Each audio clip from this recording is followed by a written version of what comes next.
Hey, good afternoon, everybody. I'm Dan Wilson. I'm a patient myself, and to my left, we have 3 additional patients. We're going to go through a number of questions that we hope will be beneficial to all of you, and a lot of which we hope that you can relate to. There will be some caregiver perspective also painted in this, so we hope that each of you take a little something away from this session. So just to get started, I'm going to ask Kirk to introduce himself and kind of where he's at in his journey. Thank you, Dan. Hey, everybody. This is really special to be up here and see all of you people. I want to acknowledge Dan. I'm sure all of you realized that that was his photo in the AstraZeneca video that kicked it off and was quite emotional for me even to see that. So I've seen that photo 1,000 times already, and still, I mean, when you see it, it just really kicks in. So I think that's one of the beautiful things about this community. This is the first time I've met Dan in person, but still there's that emotional connection that happens. So sorry, that's just an aside. My name is Kirk Smith. I was diagnosed in 2013. So I will be 9 years since diagnosis.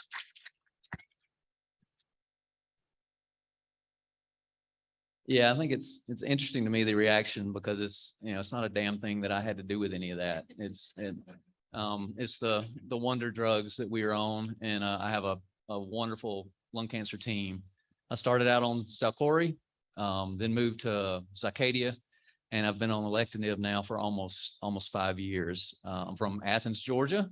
I don't have the beautiful accent that Dr. Camage has, so I hope y'all and all the people on virtual can even understand anything I say today. But if not, ask me questions afterwards and I'll try to interpret. So I'll hand it over. Hello, I'm Summer Farmen, and I don't have the beautiful accent that Kirk has. So bear with me. I was diagnosed in July 2020, end of the pandemic, and I'm 2 years going strong and a brigatinib lover. From Hershey, Pennsylvania. Did I say that? I'm not sure. Yeah. Hello, my name is Amanda Nerstad. I was diagnosed with stage 4 ALK lung cancer in 2016. I live in Knoxville, Tennessee, and I am loving alectinib. Great. Thank you, each of you. Again, my name's Dan Wilson, just outside of Philadelphia, Pennsylvania, diagnosed 3.5 years ago. And attributing, all of success and thriving with cancer to, a great village of support behind me. This ALK-positive group, knowing that you guys are out there killing it every day definitely gives me the push to be able to do the things that I do, and help legacy plan for my family as well. So, each of you keep on living and showing us how you are living, because there's others that thrive off of that. So, and of course, all the research, I don't think anybody would be here today where we are without, the continuous research and people who dedicate their lives for better outcomes for all of us. So thank you. So we're just going to get into some questions, and we're going to start with Summer. So Summer, can you tell me something that you wish you knew when you were first diagnosed? And what would you advise a newly diagnosed patient? Well, Dan, this is like the dating show, way back when. And when we went over ahead of time, like what questions we'd want to ask, I said, I have a whole lot of information to give. I don't know if they correspond with any questions. So I might just be rambling today in circles, giving you a little piece of me, but maybe not coming back to that. I'll whack you if we need to cut you Yeah, off. yeah, right? yeah. Go ahead. But anyway, like Dan, I'm so happy to see you all here because I feel like you are my family. I don't know who knows what about me from the little squares on Facebook or from ALK Talks, but starting out this journey, this adventure, whatever, I grew up talking about lung cancer at the dinner table. My dad was in the industry my whole life. So that was him up here on the panel earlier. So actually, when I was by myself in the emergency room and they, we didn't know why I couldn't breathe or what the deal was. As all of you, we had this surprise. I was asking them, well, like, can you just remove it? Has it metastasized? All these things. And they were floored. Like, why are you asking us these? But also, total side note from that, my 21-year-old now has severe cerebral palsy. So I've been navigating a medical journey or a medical path for 21 years. I've been advocating. Even though my background is special education, I was kind of anti-support group initially with him because I didn't want to sit around with people and feel sorry for myself. I also, on the other hand, didn't want to rah and be unrealistic. And then at some point along the way, I came to the realization that why am I going to reinvent the wheel? Why, if somebody else took a wheelchair on an airplane, maybe I can learn from those people how to do that too. So I think that was the same thing with this. I don't know that I knew that before or after, but getting involved has been so huge. And again, like how I started this question out with that, I'm so happy to see all of you, is that all of you are where I get my strength. And yes, we have those hard days and we have the days that we all celebrate each other too, but the leaning on each other and learning from each other. And why am I going to reinvent the wheel? Why not learn from somebody else that did LCT or somebody else who gets a PET scan once a year and bring that back to my doctor? So I think that it probably has been a learning curve in the fact how much to take in or not, or when to take breaks. But for sure, I would say being involved and embracing that support is huge. Very Yeah, appreciative. thanks. Kirk, I would ask you that same question again. So what is something you know now that you wish you knew when you were first diagnosed, and possibly what would you advise a newly diagnosed patient? Well, I had just a couple of bullet points that I was going to give that I think are perfect for people that are just newly diagnosed. And so I just had to write it down so I make sure that didn't miss anything. But the first one for me is advocate for yourself, which I think is one of the hardest things when you first start out because you don't know anything. And so you don't know what to ask. But I think the biggest thing is to push back, ask questions. If you're denied by insurance, appeal, push as much as you can. Second one was get a doc that believes in you and that you believe in. My oncologist, I'm in Athens, Georgia, is phenomenal. I absolutely love her. And she's been really, this has been a team. And there's no way that something like this can work. It's a team effort. And so you have to have a team that wants you to live and stay alive as much as you want to stay alive. I think that's absolutely critical. No anger about the disease, no anger about it's wasted energy, does you no good. Matter of fact, it's probably doing harm. Attitude is everything. And I have this quote that I like to refer to a good bit. So everything can be taken from a man, but one thing, the freedom to choose one's attitude in any given set of circumstances, to choose one's own way. It's by Viktor Frankl. Many of you may be familiar with it, but I think it's absolutely critical, our attitude. That doesn't mean you're always optimistic. We approach this very pragmatically, but it's still, I think that's very, very important. And then I think one of the last things is acknowledge your caregiver. I think that caregivers probably have a harder time than those of us with the disease. So I think it's very important to remember that.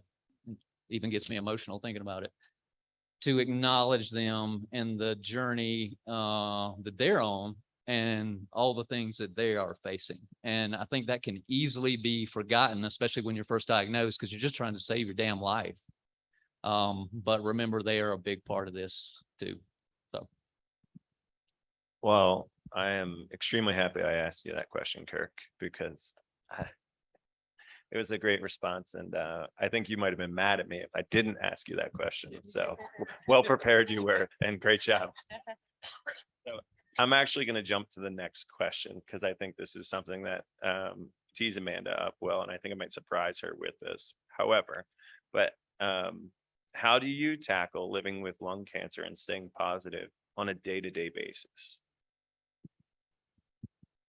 I would say I'm definitely not perfect. I have moments just like everyone else.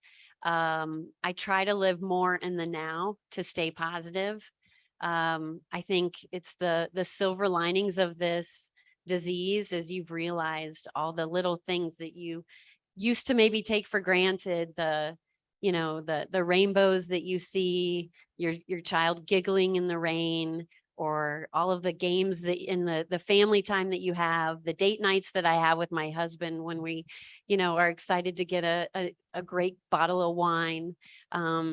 Those having this disease has definitely made me more positive of life and grateful, that's for sure. Yeah, I attribute, getting through day-to-day basis, very much by the people that are around me. Seeing how positive and how much of a great outlook that other individuals have really allows me to pull from them. So it could be my friends here, it could be my family, my friends at home too, that aren't associated with lung cancer, and really just pull from their positivity and their strength and utilize that myself as well. Can I add one thing to that, Dan? Yeah, oh, absolutely. For me, one of the things that has been most important for remaining optimistic is service above self. And I think this disease can have a tendency to make you very selfish because you're just thinking about yourself and you're trying to stay alive. And so that's quite justified. But I also think that if you can find a purpose and help others in any way possible, and that doesn't have to be lung cancer, that could be just helping out in your community with homeless shelter or with the Boys and Girls Club or whatever. But I think service above self gets us out of our own head. And I think it's extremely important in moving through dealing with a terminal disease in a positive way. And the other one is find a mantra. And that may sound a little cheesy. Mine's live, and it's been mine since the very beginning. And I know it's just a damn t-shirt or a hat, but it makes all the difference in the world to me as I'm wearing that. And sometimes I think having that kind of just something to refer to always is such a powerful message to yourself. And then also to the people around you that are interacting with you on a daily basis. Sorry, I just had to jump in. I want to ask that question of each of you. I think that's probably the best question that we have to ask today. Yeah, no, I love that question also. And piggybacking on what Kirk said and what Amanda said, appreciating the little things. And I always also was a glass half full kind of girl. But with that, you have to give yourself grace. You are going to go down that dark hole. You are going to want to rock in the fetal position. You're trucking along, and I'm sorry, but living with ALK lung cancer, like we won the lung cancer lottery. Woo!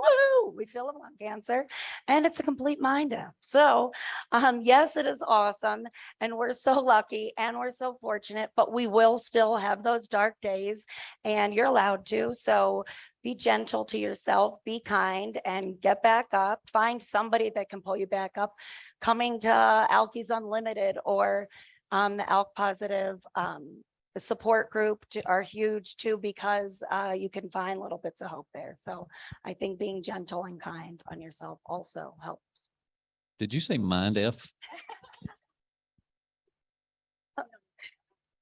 Explain. That was written EFFF or asterisk $sign exclamation.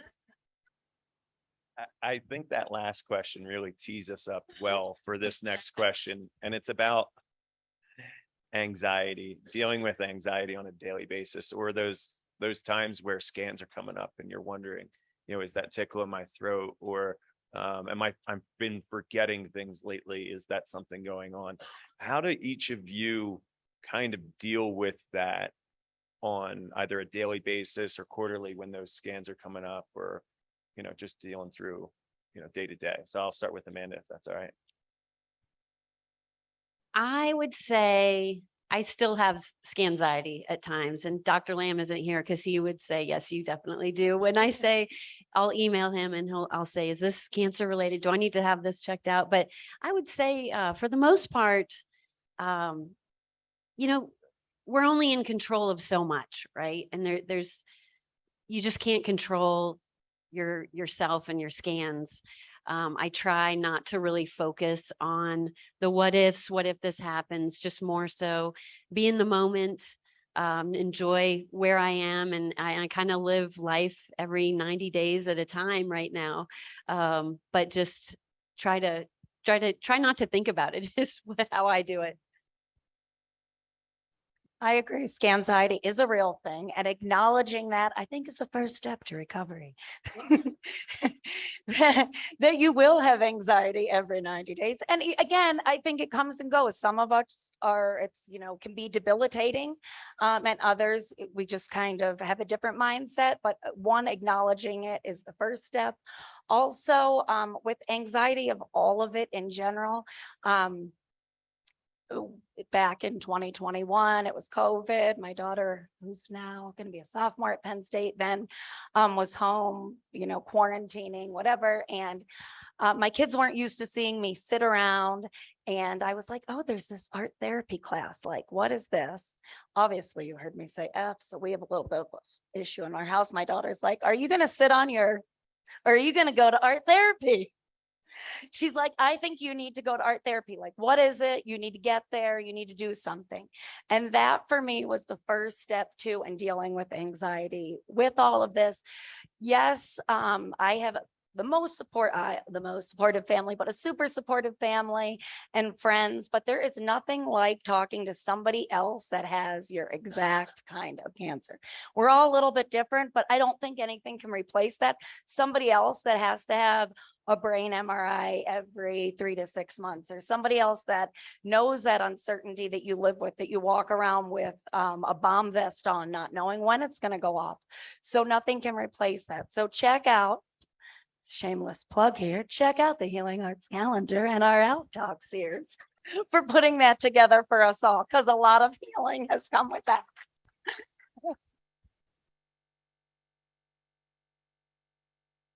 Kirk, you got to answer that one too. So the question was, how do I handle anxiety? Yeah. Besides sorry. sitting next to Summer. Well, I think the first thing is that fear is a liar. So, and it does me no good to be anxious when I go to scans. So, I mean, why be anxious? I mean, it's not serving a purpose, and I can't control that. So what I try to do whenever I'm having scans is I know what my options are before I go in, bad or good. And knowledge is power. So if I know when I come out of a scan, and I've had brain progression 5 times. So I've had SRS 5 times. And my doc knew that the first time I had brain progression in the brain, that she knew that she could give me the news and I wouldn't, pardon the expression, lose my shit, that I would just take it. And we had already discussed what this step was. So don't wait till you get scary news to start figuring out what you're going to do. Know it already. And I think that has been just huge for both my wife and I when we go in. And so that I'm not scared of it. If you're going to walk through hell, act as if you own the place. So I would like to say too, we do have a plan in place, a little bit of if and when I have progression, plan A, plan B, plan C. So I think that's important to talk to your doctor about too, of, if and when there is progression, let's kind of have a plan in place. So I think that helps too with scanxiety. Very good. Thank you. Summer, I'm going to come straight to you for this one this time. Okay. So what is the most unexpected way cancer has impacted your life other than meeting me and Britt? When you need to write down for an icebreaker, your hometown and your hobby. Who knew I'd be writing cancer as my hobby? That is actually a hard one for me, because I feel like I am still very much the same as I was before. I don't know, even pre my son and the challenges we went with that, I always was kind of glass half full, realistic. And yeah, so I feel like I am the same, but literally my hobby has become cancer, and I'm very involved with that. Instead of volunteering for cheerleading, I am volunteering with ALK Talk or whatever else. But that all worked out appropriately with my kids' ages. I did not just ditch them. Yeah, so I think I have to say honestly that I'm pretty much the same, I feel. they may be more inspirational. Thank you. Kirk. For me, and this is going to sound super cheesy in this room, but it's you guys, and it's meeting this community and making these connections. I've heard Mark talk about connections before, and I think that's a beautiful way to think about it. I'm fortunate to be surrounded by just wonderfully inspiring, intelligent, awesome people. I serve on the ALK board, and I am the class clown on the ALK board, and that's about all I contribute. But the rest of them are people like Amanda and Colin and Nancy and all the other board members that are in here that are just amazingly sharp, intelligent, wonderful, driven, inspirational people. And that's who I want to be around. And they make me better. And so the opportunity through this has been to be around all of you guys. We're in this tribe together, and make the most of it, and can make connections and make friendships. And I know I haven't met everybody in this room yet, but I want to, and I consider all of you friends, even if I haven't met you yet. So I think that's for me, is just a beautiful way to move through this and handle it. So I am. And I'd ask the same question for you, Amanda. So what is the most unexpected way cancer has impacted your life? I'm basically just piggybacking off of what they said. Definitely, within our support group, we say we are an ALK family. We help each other with we guide newly diagnosed patients. We help navigate that new feeling of when you're first diagnosed, but also, the people that you interact with has been definitely the most impactful. That I would never think that I would, be friends with someone like Frank, not because he's a bad man, that came out the wrong way, but that that and his wife and his family, it's just, you meet these amazing people. Not to call Frank out, but Really had to lower standards to be friends with Frank. I think we've all had to do that. I'm going to answer that question too. So I'm going to piggyback on you guys, but I'm going to take a little bit of a twist. I think each of us have to reflect on this question ourselves. And what I mean by saying that is you have to ask yourself that same question. And something that you should realize is how strong, resilient, and committed you are to your own diagnosis or in your own journey. It's a true testament of everybody that's here today. It's a true testament of everybody who's watching virtually as well. And I think each of you should think about that question, and you should continuously come up with those three things: strong, resilience, fortunate, and how invested you are. Continue to do that, and I think that'll lead you guys in the right direction. So just to pivot to the next question, we're going to go straight to Amanda for this. Okay. We've all experienced loss of other ALK patients who have become our friends, our family, our loved ones. It's something that we continue to deal with, but I'd love to hear each of your perspectives as to how you carry that burden, how you deal with it, and how you focus on, living the next day. Again, it's like the people that you meet is so, many people in this room and people that we've lost have become some of my closest and dearest friends. It's the silver linings of lung cancer.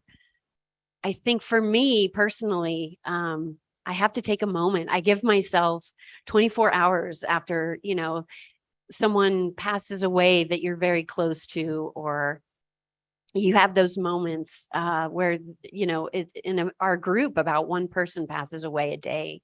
And that's really hard sometimes. So I give myself 24 hours. I say I have to have some grace. And then after that, I make myself celebrate something. And my kids don't even know, but, we've celebrated Sister Day. We've celebrated Dog Day. We try to find something to be joyful about. Because you deserve, and it's okay to have those moments. But it never gets easier when we lose someone within our group. but we must continue on and keep fighting. And sometimes it's, an urge to get angry of this isn't acceptable. We have to keep fighting. Thank you. Summer. A little bit. So Summer, you provide a little bit of a newer perspective in your role because your journey is a little bit newer than who you're surrounded by right now. So tell me, how you're navigating this when you are building these relationships, as you are becoming so involved with so many different groups within ALK Talk, putting your story out there and people clinging on to you and reaching out to you. How are you dealing with when someone's not around anymore that you've built that connection with? I tell my children, my catchphrase at home is don't have hate in your heart. They hate this, they hate that. And all I've said since they were little, it's don't have hate in your heart, but I hate this part. And I'll tell you, I hate this part of cancer. But all of you sitting here today make it so worth it. And that's what makes me keep going. Every loss, I don't forget. It stays right with me as it stays with all of us. And I miss people that are gone hard. And I love them hard. Because as much as I hate, I love you all more. And I love the lessons that I've learned from all of you more. And from the families more, because it is harder on the caregivers. It sucks for us. It's horrible for us. But it's worse for them. And that makes me sick. But I won't have hate in my heart. And I'll keep moving on. So I love Amanda's 24 hours. I might have to instill that rule. Mine is I won't let myself stay there long. I live with it. It becomes a part of me. It's another scar on my body, another dig in my armor, but it makes me keep going. It makes me want to bring more information to all of you, more experts, more trial, empower, because we are stronger together. Let me go cry now. Thank you. Go ahead, Kirk. I'd ask the same of you. You've been around in this journey. I want you to remind everybody how long you've been involved in ALK-positive, because that's how, many lives, it's reflective of how many lives that you've touched and people who have clinged on to you. Well, I want to back up and tell you just a quick little story. When I was diagnosed in 2013, I'm a runner, cyclist, always have been, and probably like everybody else here, the diagnosis was a surprise. And in Athens, Georgia, where I live, there was a Free to Breathe race. Many of you may be familiar with Free to Breathe events, which are part of the Lung Cancer Research Foundation, and they're kind of their event arm of it. And there was a Free to Breathe race, 5K in Athens, and they asked me to, that year, 6 months later, when they started, the word got out that I was fairly well known in the running community, that they wanted me to be to speak at the race and also do the race if I could, which I did. And what was interesting to me, though, they were asking me to speak at it, is the speakers the 3 prior years did not survive to the following year. All lung cancer patients did not make it to the next year. And one of them, the one before me, prior to me, was a mid-20s young woman in Athens, the daughter of some friends of ours. And then I got the diagnosis and they asked me to be the speaker. And I'm thinking, well, this is sort of cursed. So let's fast forward to now. That race, I raced that race. I was the featured speaker for 5 years straight. I raced that race. I would challenge anybody that could beat me, that my wife and I would donate an extra $25 to the research foundation. So I was able to still race it while taking medication, and I could actually race it, which was insane that you could do that. And then now I've outlived the race. The race doesn't even exist anymore. So I tell you that not as for a pat on the back for me, because again, none of that has a damn thing to do with me. If it wasn't for Xalkori, Zycadia, and now alectinib, I would not be here. But to me, it's important for you guys, especially the newbies, to see where we have come from. If I had been diagnosed in 2012, the year before, I'd be dead, period. And so just in that short time frame, I am still here and still able to do these things. Now, having said that, the original question is, how do I handle when we lose people? You know, we lost Gina, we lost Erica, we lost your sister and mother, and it hurts and it pisses me off. And so what I do is I take that anger energy and turn it into doing something and working with my people and trying to do something about it. I don't carry that. I don't walk around angry, but I just use that as fuel to the fire to deal and face this disease. So there's tons of hope there, at the same time knowing the reality of what we're still dealing with. And that's how I handle it. Thank you, all three of you, for answering that question. That's something that definitely tears at all of our hearts. So thank you for putting yourselves out there and giving everybody in the crowd, virtually and in person, some tools to help them get through some tough days. We have a few minutes more. Now I'm going to throw a wild card in. You guys were not this question was not put on the agenda. But I think each of you will have a great response to this. And I'd ask the same again, everybody in the crowd, as you're listening to these responses, think of what your part would be in answering this question. So Kirk, I'm going to keep rolling. We're going to keep it with you. Okay. You have 1 minute. What is your favorite part of being associated with the ALK-positive group? God, what is my favorite part? There's so many good parts. I think the thing is this, working together with so many people and feeding off the energy and also learning. I mean, these sessions so far this morning have been fantastic. So the knowledge that we've gotten, thank you, Dr. Kamich, for all of y'all that have been a part of this, to present this in front of us. And we get this incredible knowledge that's given us so much hope to what's going on. But by and large, it's the connections. I mean, it has to be the connections with the people. Amanda, if you would go next. I would say, I mean, it's a current theme that we all keep having is working with great, amazing people. You really are inspired by Kirk always, saying, don't waste your cancer, or, we have to keep living and live your best life, or Colin saying treasure every day. Those are that's the motivation that I have personally, and am motivated by them of all the work they do, which in turn I want to do better. So it's I'd say definitely the people. Summer, you're going to say that your favorite thing is me, right? You don't get to pick your mutation, but golly, I am so proud to be ALK positive. And that is really true. All of it in general. I am truly so damn proud of all of you. The stuff that goes on behind the scenes is literally insane.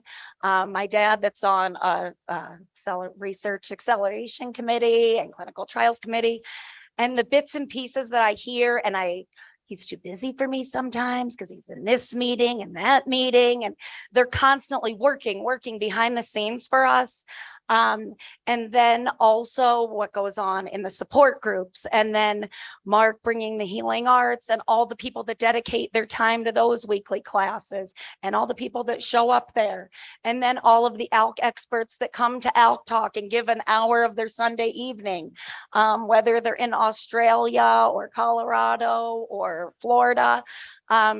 I'm so grateful to be a part of all of this, and the people in those little squares that do give back, or just even hit like to something when somebody is feeling down. So again, I'm so proud to be a part of this. I didn't, obviously, who wants lung cancer, but here I am. Here we all are winning the lottery, and I'm so proud to be a part of it all. Thank you, each of you. I'm gonna close this out by talking about my favorite part very briefly. So it will be brief. Mine is we're connected through the internet. We get to see each other virtually tell our stories, share our perspectives, finding different things that others can relate to when you are sharing your story. That's the biggest takeaway for me. That's my most favorite part, is we can hear from someone and something that they're going through, all over the country, all over the world. And we can learn from those perspectives. We can take those perspectives and we can use that to tell different stories as we talk about our own journey.